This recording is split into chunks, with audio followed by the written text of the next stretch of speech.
তাহলে হয়ে যায় কি M3+। সেক্ষেত্রে এই দিকে যে এনার্জিটা আমাকে প্রোভাইড করতে হচ্ছিল সেটাকে আমি 3 দিয়ে দিলাম।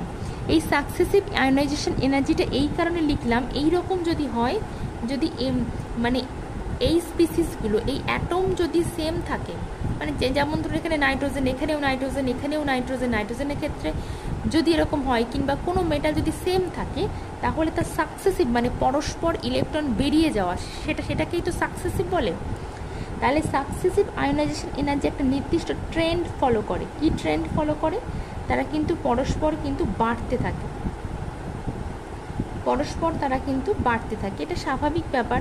আমার কাছ থেকে যখন, আমার কাছে 3টে বিস্কুট রয়েছে, আমার কাছে কেউ একটা চাইলে আমি অনায়াসে তাকে দিয়ে দেবো।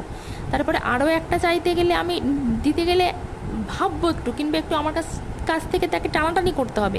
আর থার্ডটা যদি নিতে যায় সে, তাহলে কিন্তু আমি